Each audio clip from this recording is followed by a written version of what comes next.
So they're like socks, but they only go for here, and it's just for older socks. So I'm running around in those, which is dangerous because they're wool on my sock. So every time I touch anything, I'm shocking. Like I fucking to make the shock less. I like to ground myself as I move around the apartment. So I touch something, I'll touch something.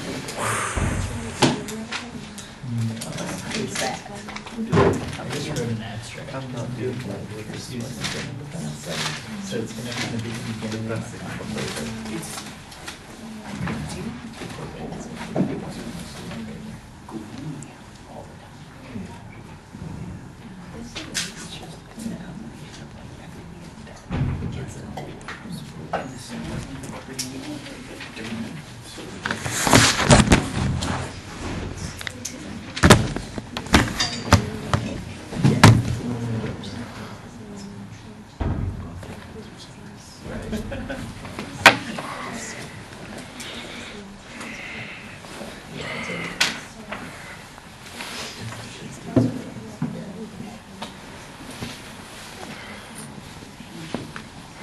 I need to know that. Where do we go? It's just She's fearless, like her walk is like Oh, there's a neighborhood. Oh, yeah. I tried to text you. Okay, I want today to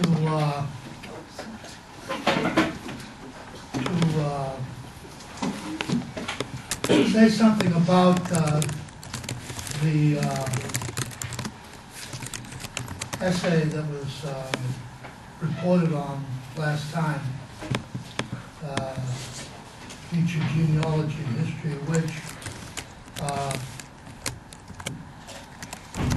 the reporters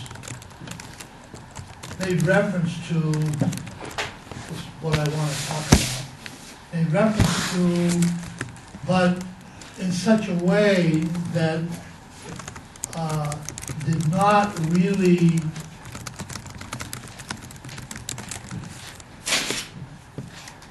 bring out the tremendous importance of what they were saying. I was very pleased that both reporters made reference to Foucault's profound consciousness of the ontotheological tradition, the metaphysical tradition. One of them even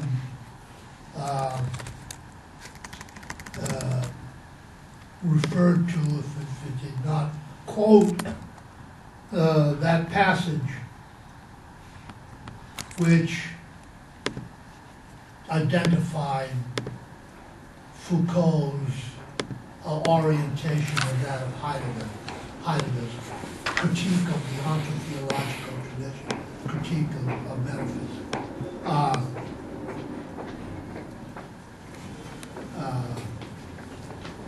And very crucial, but I want to say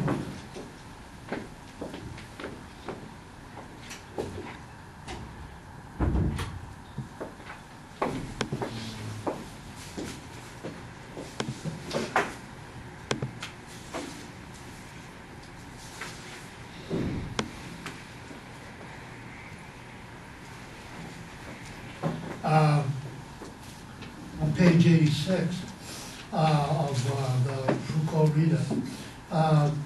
Crucial in the essay, but not very prominent in representations of Foucault's work. That metaphysical orientation where he says, in fact, Nietzsche's criticism, beginning with the second of the entire meditation, always questions the form of history that reintroduces and always assumes a supra-historical perspective, metaphysica. A history, therefore, whose function is to compose the finely reduced diversity of time into a totality, closed upon itself. A history that always encourages subjective recognitions and attributes a form of reconciliation to all the displacements of history. A history whose perspective on all that precedes it implies the end of time, a complete development. The historian's history, the traditional historian, as opposed to the genealogist, finds its support outside of time. How much closer can you get to precisely what we've been calling the Heideggerian critique, destruction of the ontotheological, the metaphysical tradition? The resonance of the relationality is absolutely unquestionable. The historian's history finds its support outside of time and pretends to base its judgments on an apocalyptic objectivity. This is only possible, however, because of his belief in eternal truth, something that is outside the context of the finite, historical, temporally dynamic world. The immortality of the soul. Once the historical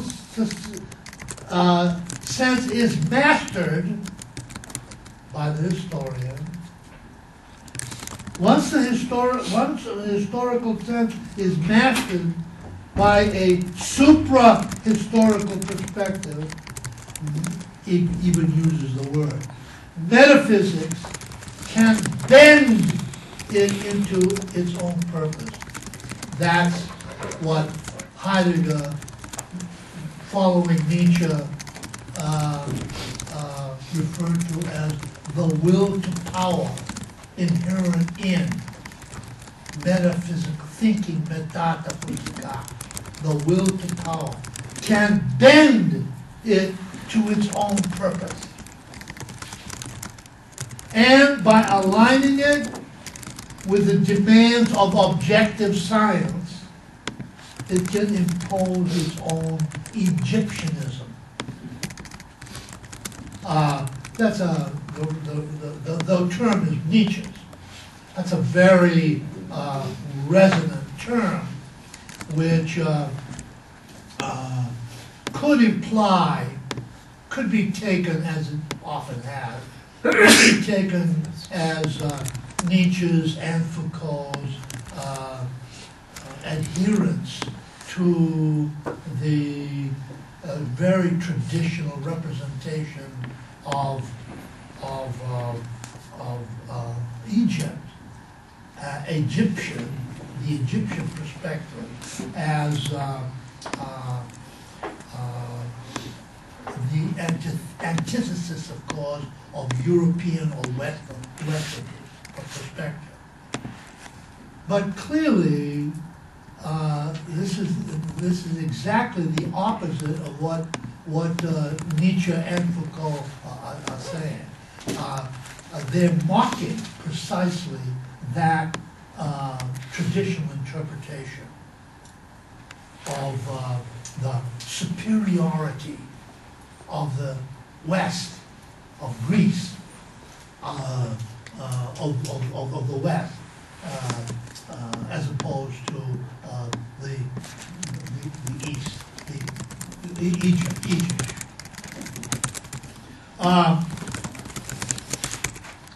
So yeah, the reports make this connection between Heidegger and Heidegger's metaphysical or ontological critique or destruction of Western civilization. But at the same time, they did not point out that Foucalt has been represented massively, and he is in part responsible for this by the way he puts his relationship to, he puts his interpretation of modernity in relationship to pre-modernity, the past. He's partially responsible for this. Representation of Foucalt as positing a epistemic break, that's the term, epistemic break between modernity and pre-modernity. The period of the Enlightenment on the one hand, and the monarchical regime on the other.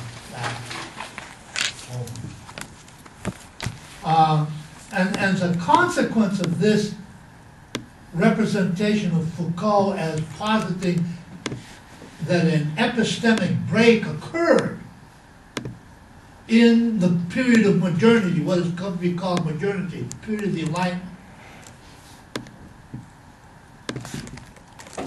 the separation of the ontological critique, Heidegger's ontological critique, and the more politically oriented critique becomes so prominent that it posits these two historical times in a kind of binary opposition instead of a continuity.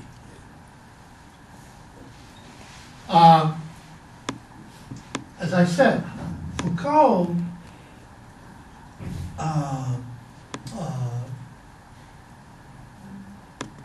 contributed to this separation, to this the notion that an epistemic break, a break occurred between in the history, thus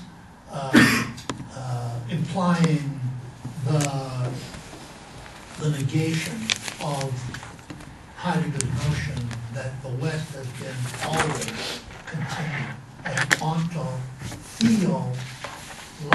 anthropological tradition. But as this essay clearly indicates, Foucalt is not saying that, that an epistemic break occurred. What he's saying is that in the modern period, a sudden takeoff of something that was there all through that tradition, a sudden takeoff that gave it kind of this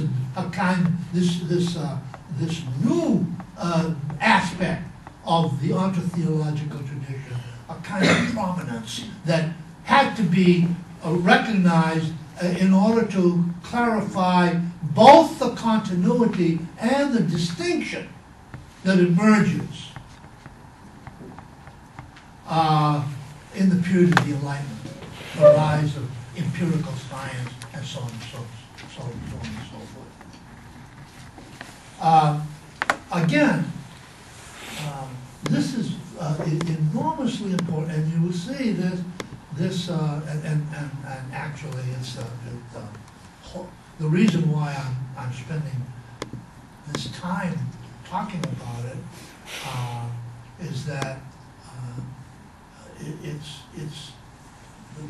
the point that I'm trying to make is fundamental to the entire orientation, itinerary of this course. This course on the post-structuralist legacy. What we're going to see, for example, when we come to Said, our next project, come to Said, is that again, like Foucalt,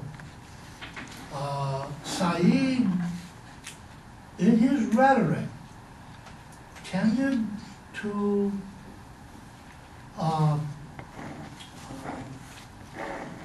refer to the modern period, the period of modernity, as something like an epistemic break that constituted a radical departure from the earlier history of Western civilization, the onto-theological period. And as a consequence, and in the process,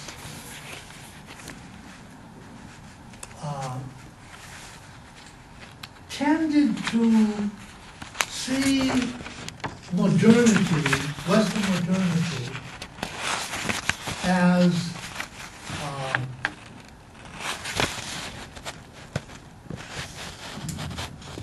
I'm sorry, tended to see the Heideggerian early post-structuralists as in identifying with, identifying or focusing their deconstructive or destructive critique against the onto-theological tradition, were in fact unattentive to the modern period, which became increasingly to focus through the Enlightenment, became increasingly to focus on the anthropological period, which is to say the political, the worldly orientation, and as a result, referring to he referred to the deconstructionists, Derrida and so forth, as we've seen, as unworldly. They're dealing with ontology. They're dealing with the textual implications of the ontological critique, and that's unworldly. Whereas what we've seen, the ontological critique is radically worldly. We'll talk about this more fully when we talk about Said. But I wanted to bring back into center stage in our context the point that I made about the way Foucalt and Foucauldians have been interpreted, including Said, have been interpreted in academia. That is to say, in such a way that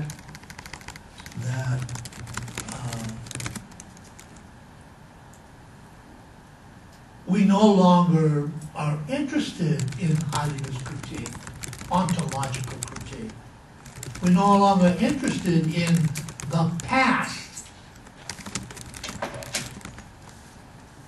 the monarchical past and the antiquity, because something radically different, an epistemic break occurred in modernity, so our concern should be modernity and the politics of modernity, independently of of that path. And what I've been trying to say in this class is that that's from the point of view of understanding and arriving at an adequate perspective of critique. That's a disaster. That's what Badiou would call infidelity to the event. And that's the point I'm trying to make. And again, I stress this because it's absolutely crucial to this course that I'm teaching here to you, the post-structures like medicine. It's controversial, but it's something that must, it seems to me, be brought back into play in the context of people like many of Said's students, most prominent students, Timothy Brennan, for example, a very well-known Marxist, Saidian Marxist, who militantly criticizes what he calls the Heideggerian turn as a turn which is not simply unworldly, but even has all kinds of totalitarian implications. And even some of my closest colleagues, Boundary 2 colleagues, who I've had, put it anecdotally, I resigned from the journal that I edited for 18 years on the basis of the controversy over precisely this issue. So I want you to know that this is what I'm suggesting vis-a-vis my insistence that we think not simply the moment of the quote epistemic break, modernity, in addressing our contemporary occasion, but the whole ontotheological tradition. Again, we'll talk about that, especially when we address Said's work. The other thing I wanted to say, and one more point, by the way, on this question concerning Foucalt, I forgot. Just before Foucalt died, he was interviewed by, I forget who it was, about, the tradition out of which he emerged himself intellectually. And that interview culminated in a tremendously interesting comment by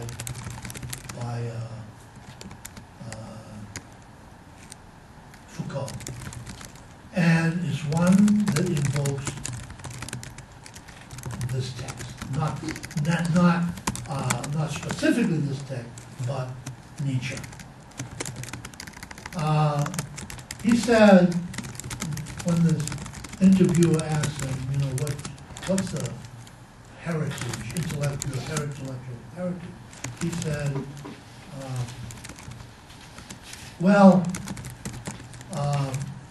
Nietzsche, I have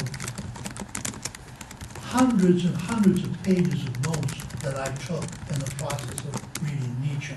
So Nietzsche obviously is someone that I've written about, and obviously someone who's had enormous impact on my thinking. But, he says, and he underscores that, those notes meant nothing to me, really. Had no binding effect on me. Didn't make the impact on me until I read Heidegger. He said that. Then all of a sudden, Nietzsche becomes something that becomes fundamental. So,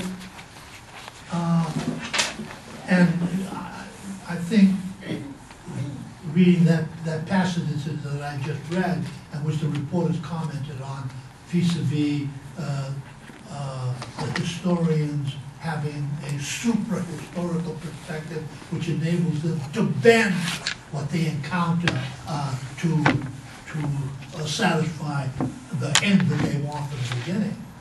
You can see, therefore, that to say that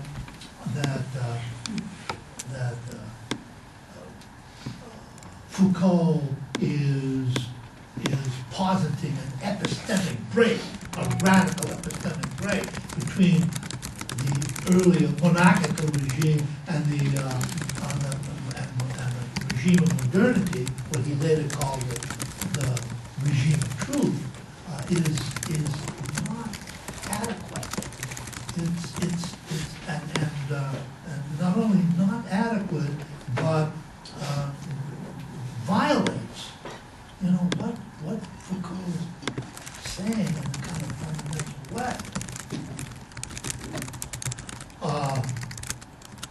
Okay, so the second thing that I want to talk about, again, a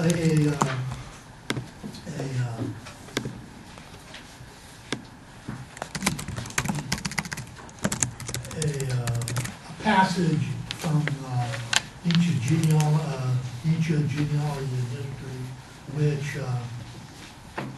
was referred to by one of the reporters.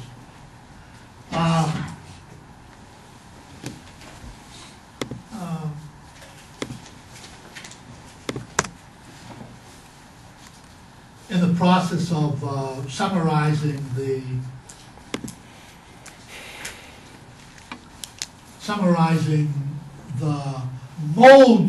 three modes of genealogy. You remember that? 3 modes of genealogy. I want to focus, which are obviously absolutely and indissolubly related. I want to focus, for purposes which will become clear in the process of doing so, on the first one. The parodic or farcical use of genealogy. Now I want to do a quick reading of that in this class right now.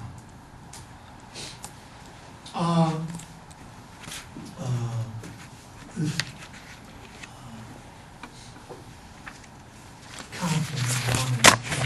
this mode, farcical mode, parodic mode of the counter-memory, of the Western counter-memory.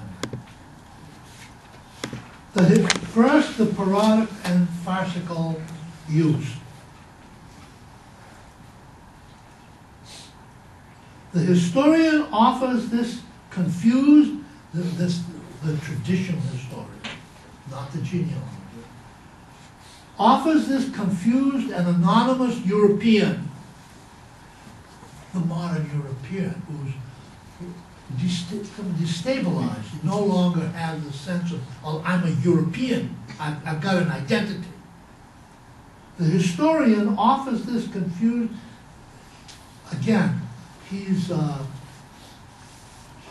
explicating Nietzsche. You must always be aware of the fact that he's explicating Nietzsche, but from his own perspective, Foucault's own perspective. The historian offers this confused and anonymous European who no longer knows himself or what name he should adopt the possibility of alternative identities, more individualized and substantial than his own. But the man with historical sense, the genealogist, will see that this This substitution is simply a disguise. Historians, these traditional historians, supplied the revolution with Roman prototypes. Incidentally, and we all know that. Incidentally, we forget, for example, during the American Revolution, Americans provided their representatives in the same way as in terms of earlier Roman models. The idea of Rome was not Greece, for example, was fundamental to the cultural context of the representation of what was happening in the United States in the 1790s, the formation of the Constitution and constitutional government. But the man with historical sense will see this substitution, see that this substitution is simply a disguise. Historians supplied the revolution with Roman prototypes. Romanticism, in the 19th century, with knight's armor. And the Wagnerian period was given the sword of a German hero. Ephemeral props that point to our own unreality. The masquerades are so obvious that they point to our own unreality. No one kept them there, nevertheless, from venerating these religions, from going to Beirut to commemorate a new afterlife, to listen to Wagner's Nibelungeli. They were free as well to be transformed into street vendors of empty identities. The new historian, the genealogist, will know what to make of this masquerade, these identities which are fraudulent, false.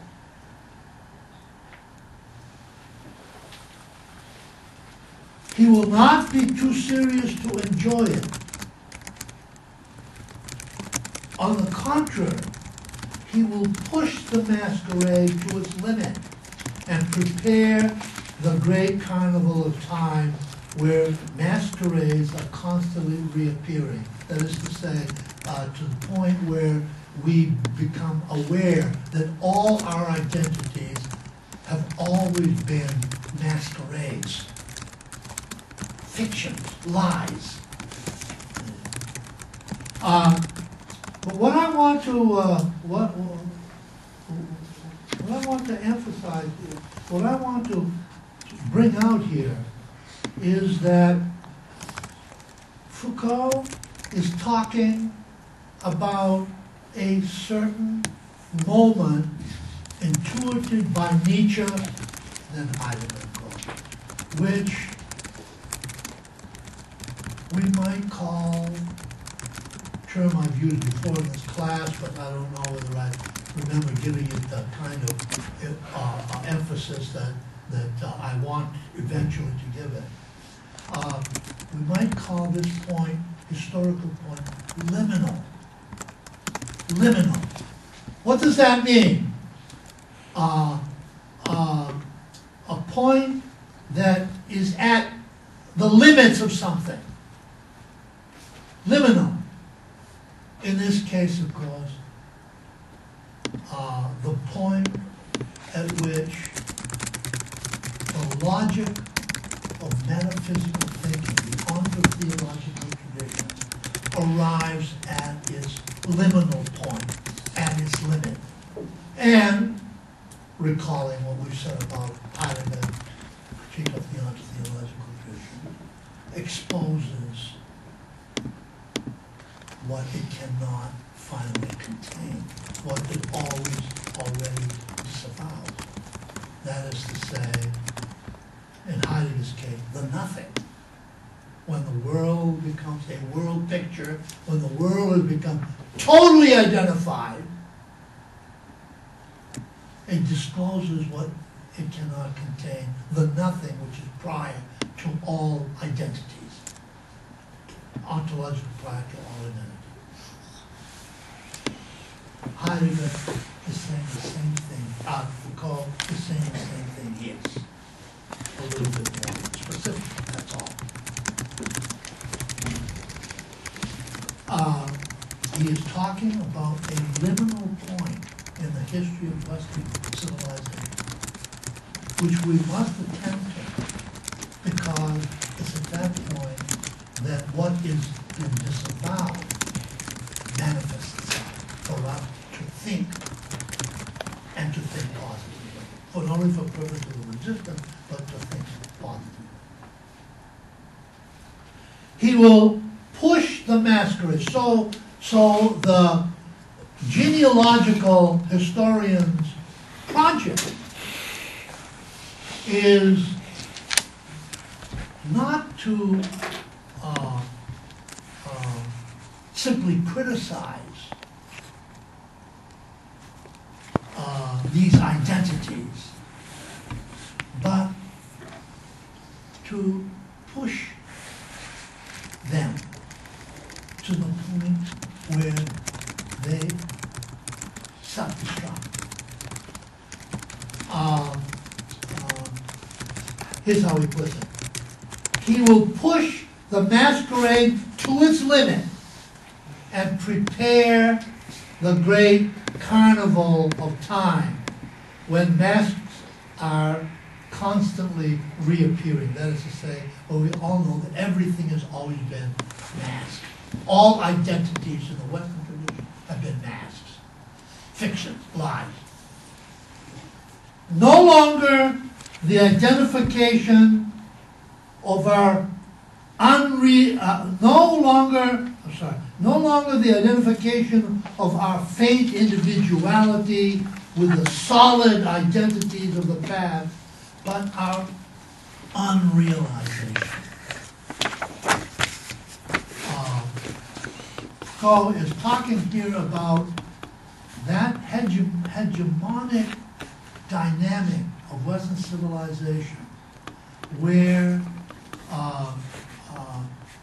a fiction eventually becomes, well, common sense, the way things are, reality. We must not lose sight of the fact that reality, as we understand it, the truth, as we understand it in the Western tradition, is a lie, is a fiction, has been a fiction.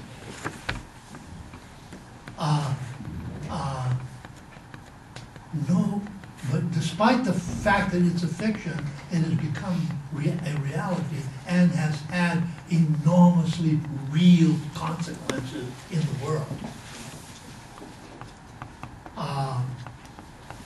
No longer the identification of our faint individuality with the solid identities of the past, but our unrealization through the excessive choice of identities, through the recognition that everything is an identity, is a masquerade, is a mask. Frederick of Hohenstaufen, he's using Nietzsche's term here. Frederick of Hohenstaufen, Caesar, Jesus, Dionysus, and possibly Zarathustra. Taking up these masks, revitalizing the buffoonery of history as it's been represented by the West. The buffoonery of history. We adopt an identity whose unreality surpasses that of God, who started the charade. That is to say, again, to indicate Foucault's, through Nietzsche's awareness of the prior history prior to the emergence of modernity, was onto or theological. That's where it all begins. It all begins with thinking metaphysica, from above or beyond things as they are, the temporal world. Taking up these masquerades, revitalizing the memorial of history, we adopt an identity whose unreality surpasses that of God, who started the charade. Of course, for Nietzsche and for Foucalt, God is dead in this liminal moment of modernity. That's why I refer to the moment from Nietzsche through Heidegger to the present moment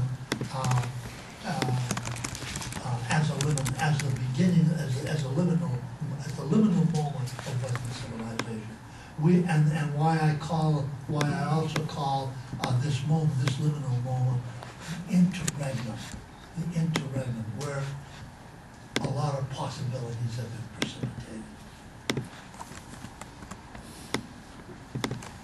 Perhaps, quoting Nietzsche here, we can discover a realm where originality is again possible. Perhaps we can discover a realm where originality, with all the implications, and I want to emphasize this word, with all the implications because of its significance for Said, as we'll see, a realm where originality is again possible, where originality in the sense of beginnings, new beginnings, is already possible. Beginnings is the title of Said's first book. Very, very reminiscent of what Said is saying right here in this particular sentence, and Nietzsche is saying. In this, we recognize, perhaps we can discover a realm where originality is again possible as parodies of history and buffoons of God. End quote from Nietzsche. In this, and here I think the potential of this parodic mode manifests itself most fully. In this, we recognize the parodic double of what the second of the untimely meditations, Nietzsche's great essays called the untimely meditations, called monumental history. Monumental history.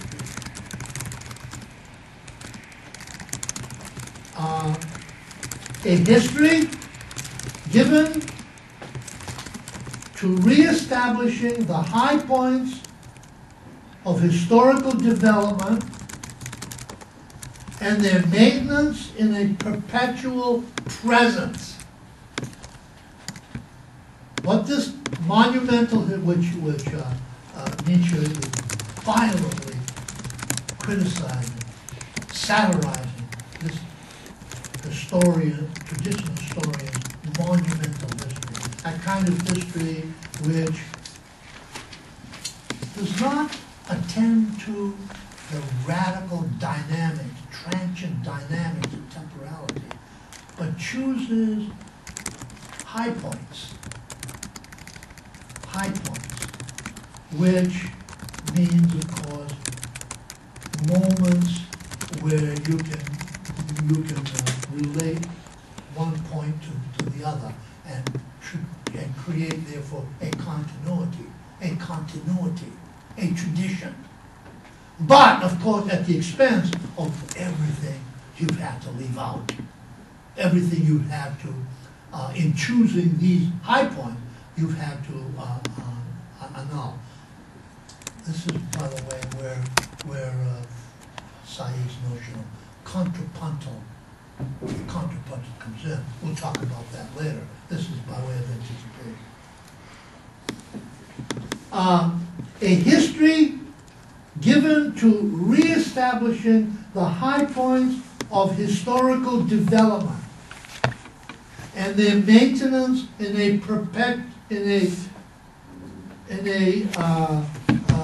perpetual present. That is to say, a history which proves, quote unquote, that a principle of presence, a continuity, resides in all the apparent differences on the surface.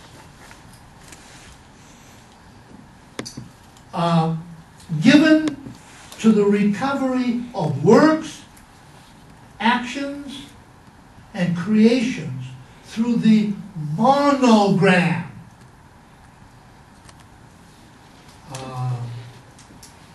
Oneness of their personal essence. But in 1874, the Untimely Meditation, Nietzsche accused this history, one totally devoted to veneration, of barring, totally devoted to veneration, of barring access, and here recall the nothing that, from Heidegger's point of view, modern science will have nothing to do with, of barring access to the actual intensities and creations of life. The actual intensities and creations of life.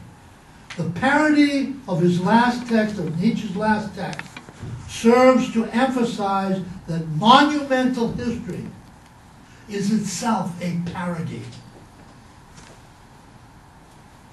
Genealogy is history in the form of a concerted carnival.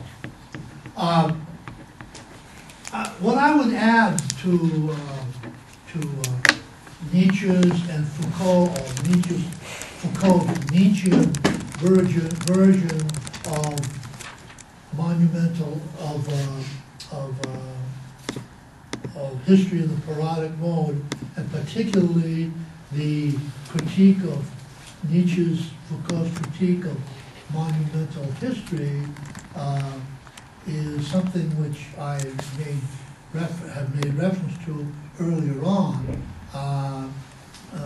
not in opposition to what they're saying, but in enriching and developing and giving greater resonance to the already great resonance that is precipitated by the analysis of the history that's come down to us through the historians, that Nietzsche, Foucault called monumental history. And that is that and what I will want to add is that to monumentalize in this context is to spectacularize, is to render what you're monumentalized a spectacle in the Debordian sense of the word. Monuments are always spectacles, awesome. Whether it's the Bunker Hill Monument or the obelisk at Washington, D.C. Awesome. And as Du Bois says, the spectacle, I'm cutting everything short here, but since I've talked about it, and I'll talk about it later on, it'll be okay for the time being. But as Du Bois reminds us in his great, whatever you want to call it, Society of the Spectacle,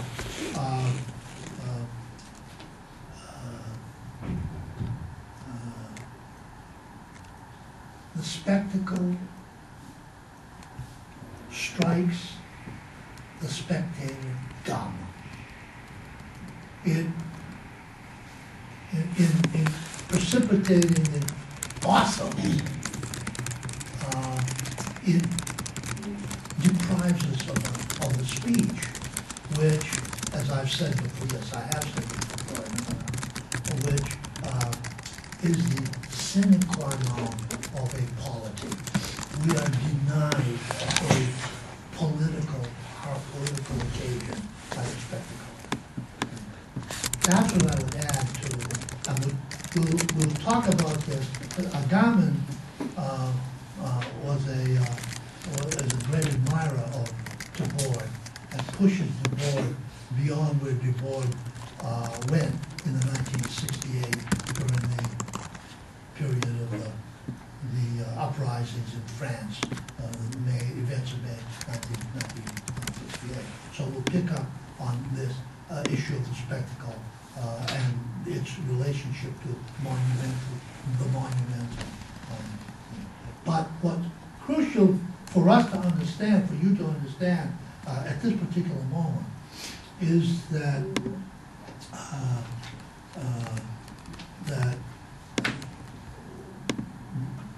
traditional history is this kind of monumentalizing history which has as its function the forgetting of history, of real history, of temporality in all its dynamics. It's what he calls the actual intensities of life. This kind of history, and obviously, see, what I'm saying about the continuum of being, I said ontologically, thinking philosophy, thinking metaphysica, is a forgetting of temporality. The Western literary tradition, the beginning, middle, and end tradition, which has as its function to represent human life in such a way that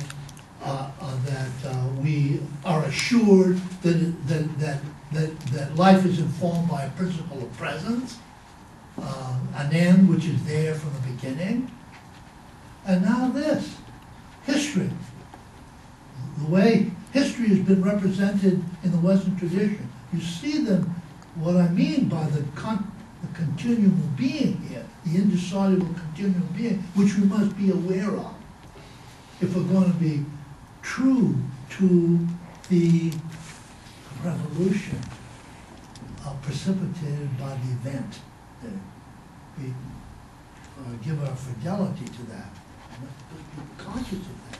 That's why I insisted on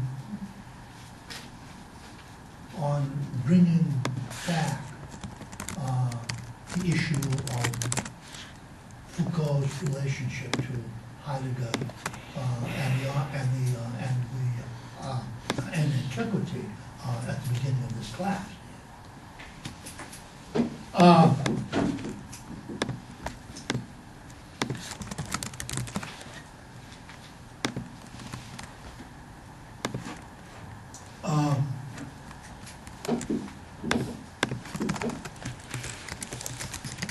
What's at stake is the actual intensities of life. What's at stake is the retrieval, vehicle of that condition which enables us to encounter these intensities from a massive tradition deeply inscribed right down to our capillary, a understanding of the past, of the Western past, in such a way that rather than as being a remembering of the past, a forgetting of it, a forgetting. Monumental history is a history that in singling out the high points and their continuity does it at the expense of the very ground on which those monuments are built. One more point in relationship to this, which I think is worth mentioning.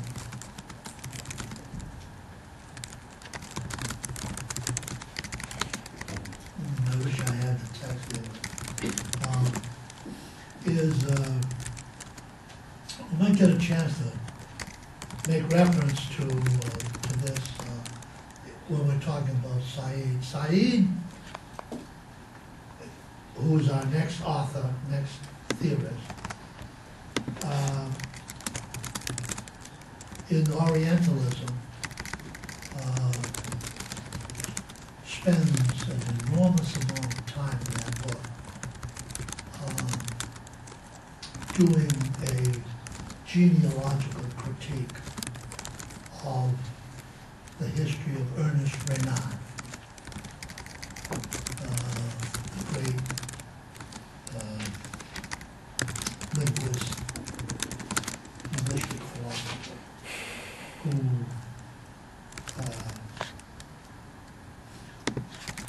produced an understanding of Aryan and Semitic languages in the 19th century that became fundamental to the whole modern orientation of the West towards the Orient.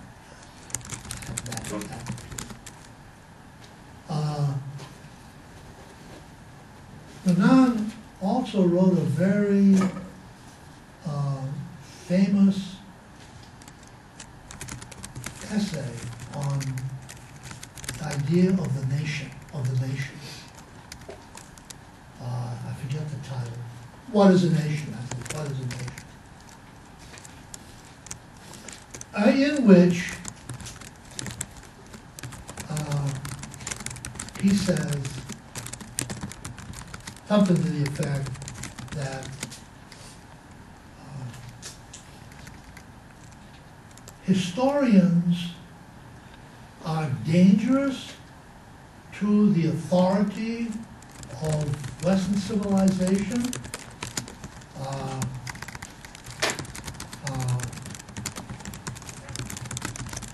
And this is a kind of admission, although he's totally committed to these historians, but nevertheless he has to admit that historians of a certain kind, doesn't say so, though he implies genealogical historians, because what they show is that at the origins of every nation, an example is France, at the origins of every nation is violence.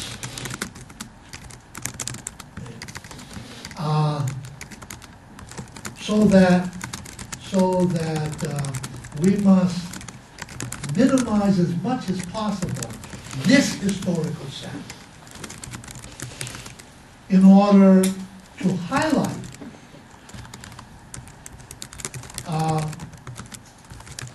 those moments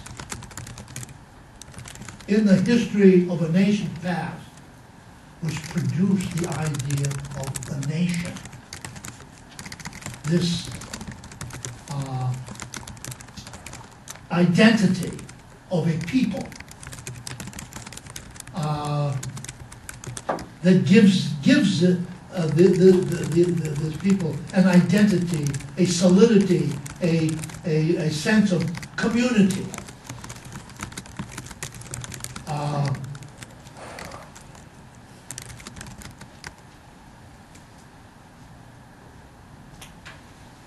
And in the process of doing so,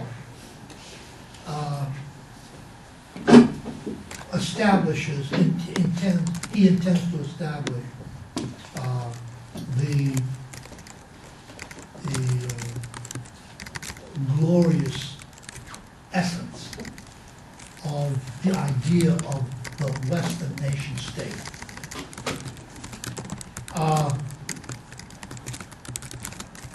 So it too, the reason I mention this example is that here's another site on this continuum of being where the logic of metaphysical thinking, the principle of presence, manifests itself now in a way that is much more political, i.e. the very idea of the nation. The idea of the nation is an idea that is an idea that is informed by monumental thinking, monumentalism.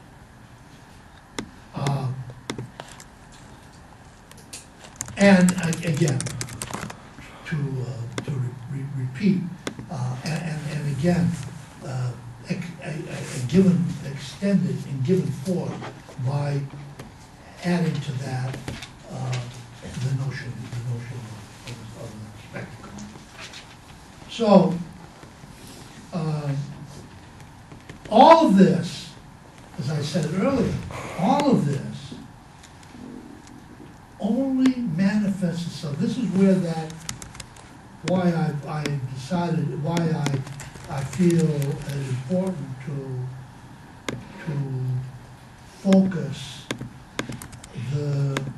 that first mode of genealogical thinking in the parodic mode. All of this only manifests itself at the liminal point of the logic, development of the logic of Western civilization.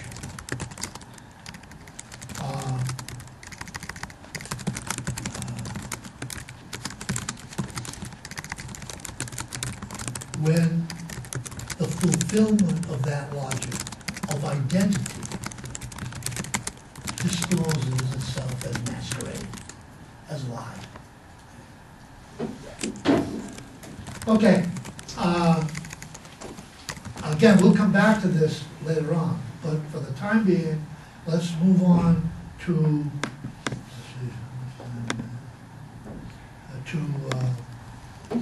Foucalt and discipline of punishment. Now, of course, with our consciousness that this is not the essay, the chapters that you've read on from Discipline and Punish are not to be understood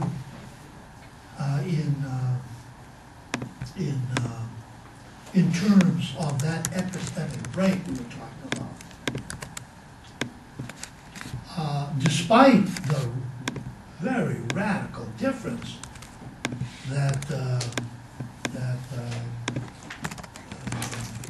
Foucalt articulates between the monarchical regime, which is the point of departure of Discipline and Punish, and the modern era. There is this difference, and we must attend to it. It's tremendously important, but it's not radical. It's not radical. One of the evidences of this that Foucalt does not dwell on this. That's one of the problems, as I've suggested earlier, does not insist on showing this continuity. I don't know why he didn't. I think primarily he only says this at the end of his life in that interview, as I said. Although what we must attend to in reading Foucault's Discipline and Punishment, all of Foucault's work before that pertain to the archaeology of Western knowledge, but particularly the Discipline and Punishment, what we must attend to is Foucault's rhetoric, where Foucault is not referring to the metaphysical, the ontological, or theological tradition per se.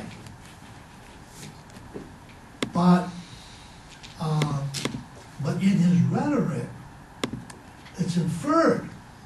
It's implicit in his rhetoric. So, for example,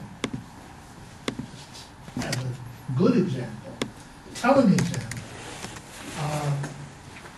Foucalt talking about the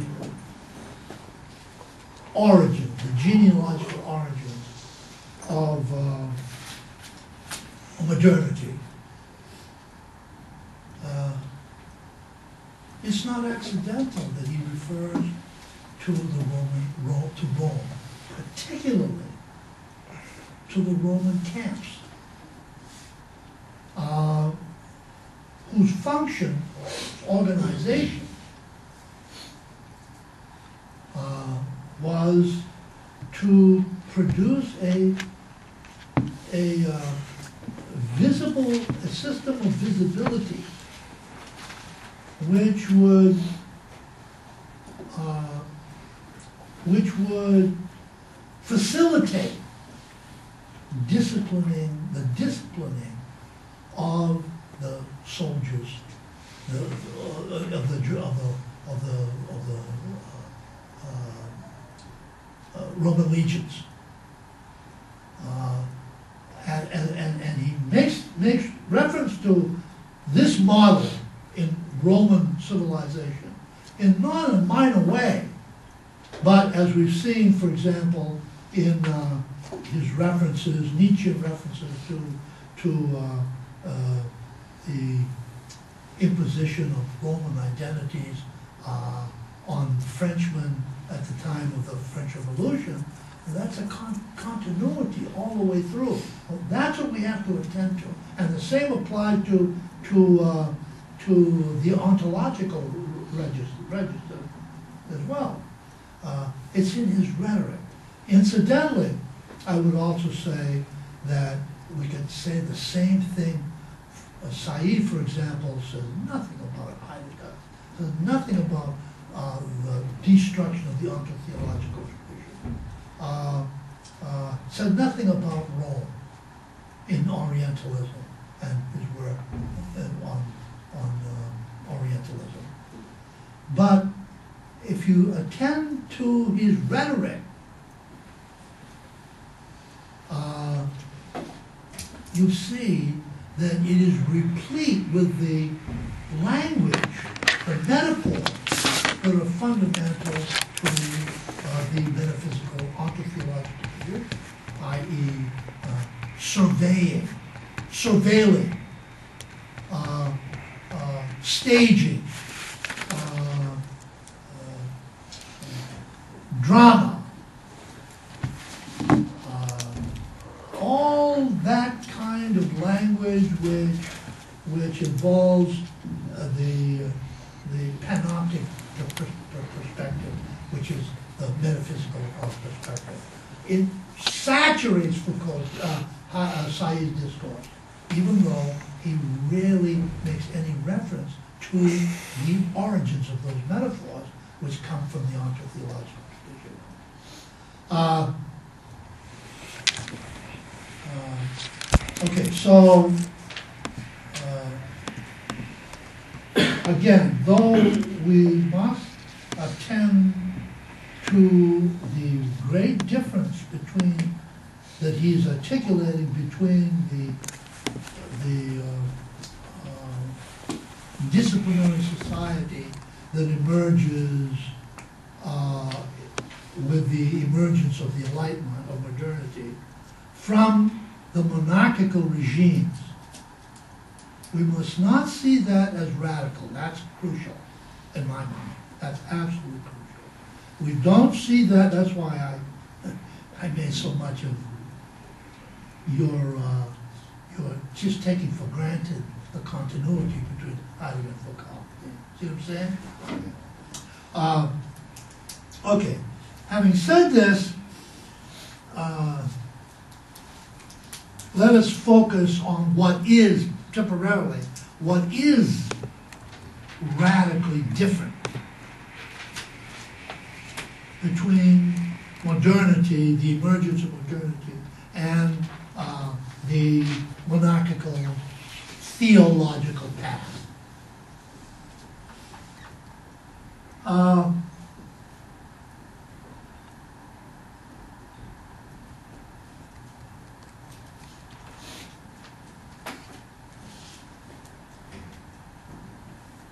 As the introduction to discipline and punishment is very, very clear by way of the illustration of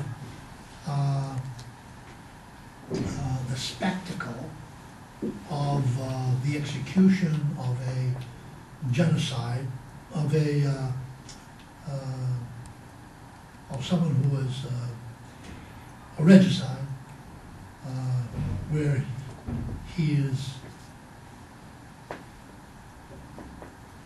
this man is rendered a spectacle before a huge audience of ordinary people, Frenchmen in this case. He's hung, drawn, and quartered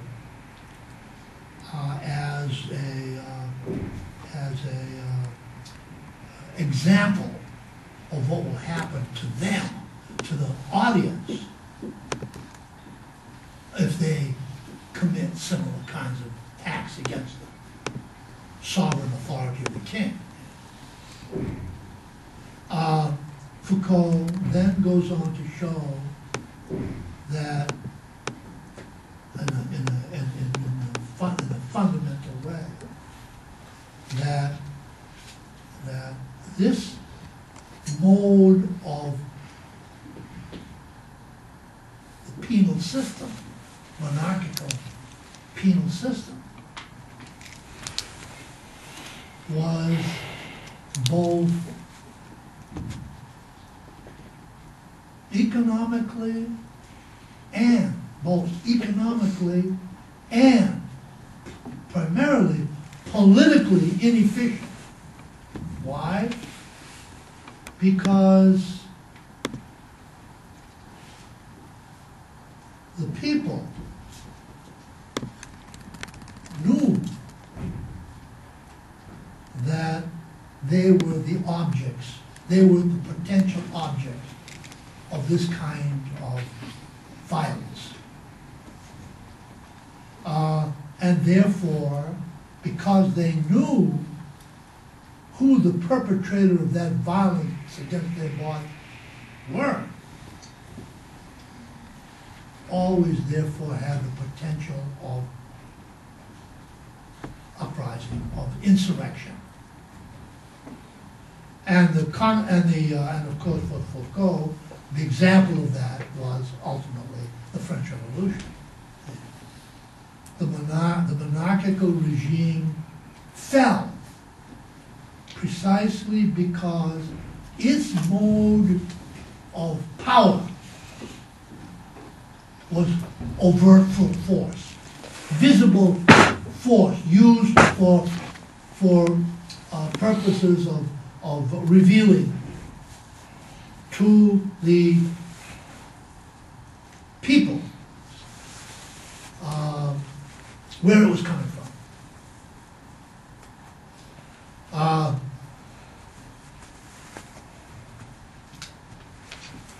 The post-revolutionary dominant culture, which is to say the bourgeois, capitalist bourgeois class, for Foucalt, the French Revolution was a bourgeois revolution.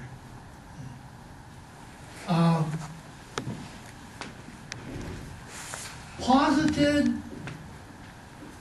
their regime, their new regime, that's not the right word, posited their polity, their version of the new revolutionary polity, in terms of Foucalt called a repressive hypothesis. Repressive hypothesis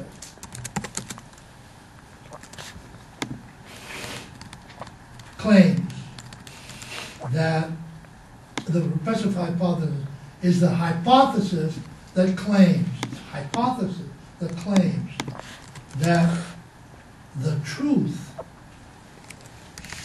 will set you free from power. Set you free from power.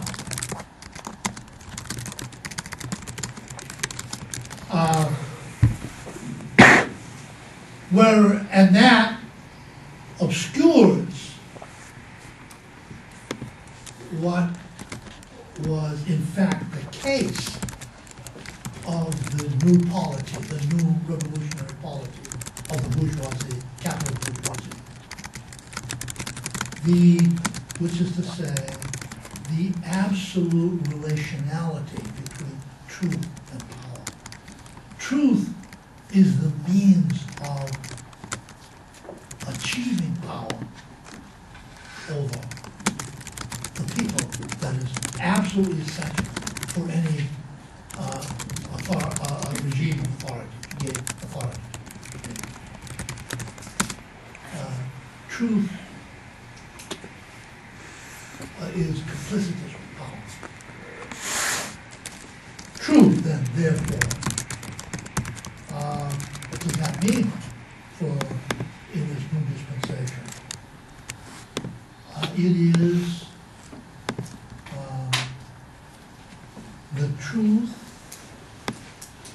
as the truth is been represented and been represented, constructed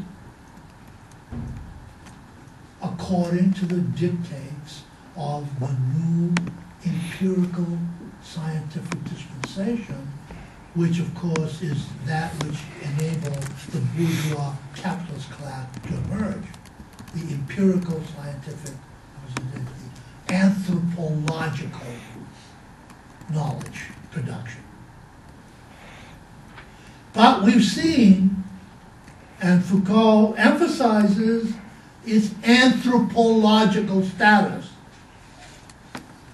that this truth that will set one free is a truth that is informed by a logos, by the anthropologos. And that's where the continuity, where the past comes in, the theologos and the Roman logos. That's where the continuity comes in. And as a consequence, therefore, that truth is a lie. That truth is a fiction. That truth is a construction. A construction, a lie, which has become the truth, which becomes in the process of modernity, the truth.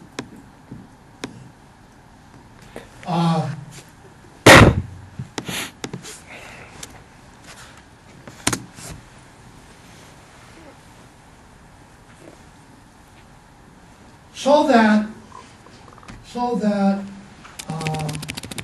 whereas power in the what Foucalt calls the ancien regime, to emphasize regime, power, force, authority, sovereignty, whereas power in the monarchical regime, the ancien regime, is narrowed and keyed into the apparatuses of violence, guillotines and so on and so forth, the apparatuses of overt violence. The great invention of the capitalist bourgeois new dispensation was to spread this violence out and render it invisible. How? Through the apparatuses of knowledge production. Production of the truth. All across the continuum, from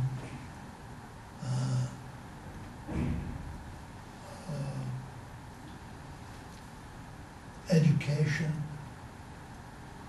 through social formation, through the apparatuses of the state,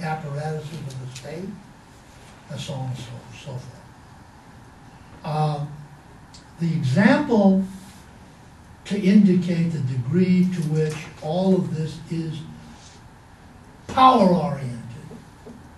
The question, of course, for the bourgeois revolutionaries was, and this is where the repressive hypothesis comes in, the question for these people was not so much how can we retrieve the liberty of the people of France or wherever, but rather, how can we protect our power? How can we maintain our power in a way that the ancien regime could not? How can we maintain our authority and our power without undergoing the same insurrection against it that occurred to the ancien regime? That was the question. Thus, the repressive hypothesis. And thus also the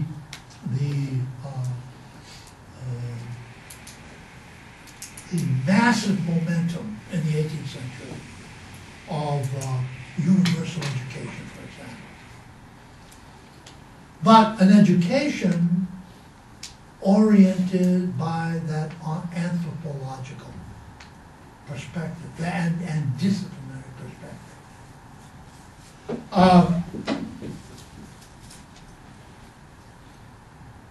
Our time is up. I'll come back next time to this point.